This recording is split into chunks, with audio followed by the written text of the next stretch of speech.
Saudações pixelados! Hoje faremos um vídeo pequeno apenas tentando descobrir uma maneira de conseguir decorar rapidamente o plexo braquial, focando em alguns detalhes anatômicos, deixando outros de lado, mas facilitando o processo de memorização dessa complexa estrutura anatômica. Vamos lá?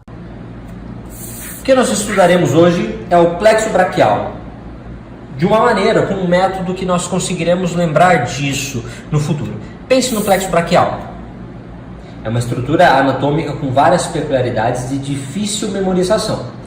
O que eu sugiro é que façamos um desenho, consigamos lembrar de como desenhá-lo. E isso nos salvará em algum momento que precisarmos disso, seja para uma prova, para a prova de residência, para a seleção, para alguma lesão específica de um nervo, quais são as suas consequências, o envolvimento das suas raízes.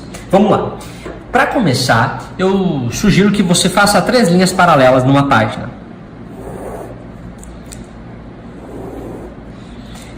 Além disso, você precisa saber que 5 raízes estão envolvidas na formação do plexo braquial. Se você ainda tem 3, você precisará de uma aqui em cima e de outra um pouco mais inferior.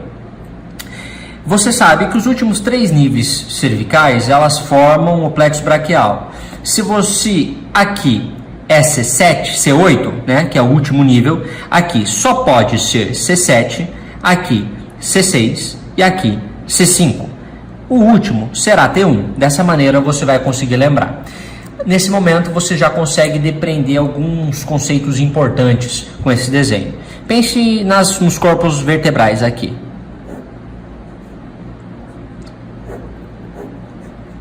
Eles são a estrutura central. Você tem uma raiz saindo acima dele e outra abaixo. Perceba, se esse aqui é o último corpo, chamado de C7, do segmento cervical, aqui só pode ser C6, C5 e depois virar T1. C5 tem a raiz correspondente saindo acima, assim como C6, assim como C7. Assim, T1 tem C8 saindo acima e T1 saindo abaixo. A raiz de T1 sai abaixo e assim permanecerá nos outros níveis. Então, somente o nível cervical tem a raiz saindo superiormente. Depois disso, nós faremos as divisões didáticas do plexo braquial. Você tem primeiro as raízes. Depois disso, você tem raízes se unindo para formar troncos. Perceba como tem uma lógica. Os troncos, eles se unem para formar divisões. As divisões darão origem a fascículos, que depois formarão os ramos terminais, ou chamados de nervos periféricos, que são no membro superior no número de 5. Vamos completar o desenho. As raízes são essas, depois vão dar origem a troncos. Os troncos são o superior, o médio e o inferior. As divisões, você precisa lembrar de como fazer o desenho. Você vai pensar em fazer uma casinha na região central. Vai passar uma linha aqui, a outra linha aqui. O quadrado de cima você completará com um X. Divisões, eu tenho elas anteriores e posteriores. Todas aquelas que participam dessa estrutura do telhado da casinha ou da flecha são posteriores. As demais são anteriores. Você tem 3 de cada. Perceba como o desenho ele se completa quase que sozinho. Anteriores. Os fascículos é a parte mais difícil de você lembrar e você vai ter eles laterais, posterior e medial. Depois disso, se você já tem 3 nervos aqui formados, que são representados por essas linhas aqui, você ainda precisa de 2. Cada fascículo dará origem a 2 ramos. Você precisa lembrar que o lateral vai ter uma contribuição para esse segmento aqui, né? E depois o medial também Depois, o posterior vai acabar lançando um ramo para cá. Dessa maneira, você já tem 5 fins aqui e você já tem os seus 5 nervos periféricos. Você vai olhar para sua mão e vai pensar: ulnar, mediano, radial, sobe para o braço axilar, vai fazer MUC, músculo cutâneo. Vai colocar esses nomes de baixo para cima. Então, o que eu falei: ulnar, mediano, radial, axilar, músculo cutâneo.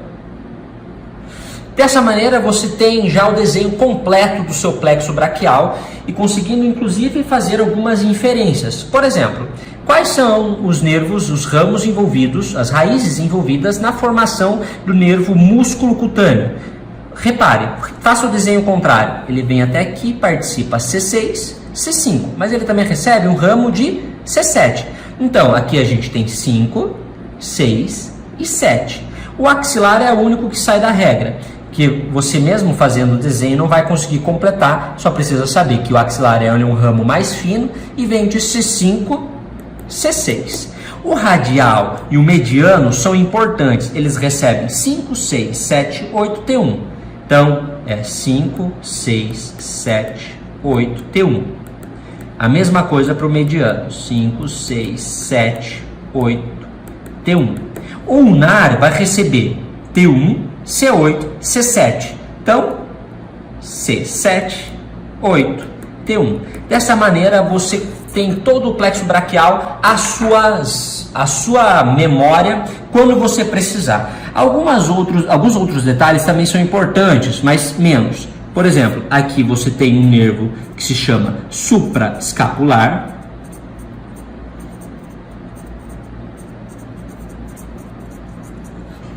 E saindo daqui, você tem o nervo torácico longo, que recebe ramos também de C6 e C7.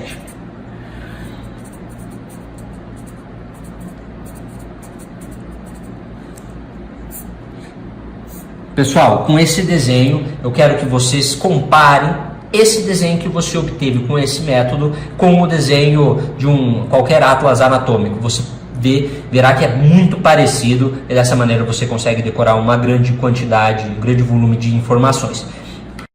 Se você ficou interessado na maneira de decorar desenhando, virão outros vídeos na sequência pela plataforma do Dr. Pixel e nossa equipe estará muito satisfeita se você der um like, um curtir ou qualquer coisa assim e comentar que nosso esquema te ajudou a memorizar alguma coisa. Outros vídeos também estarão disponíveis em todas as nossas plataformas, Facebook, Instagram e o próprio canal do YouTube. Um grande abraço e muito obrigado pela sua disposição.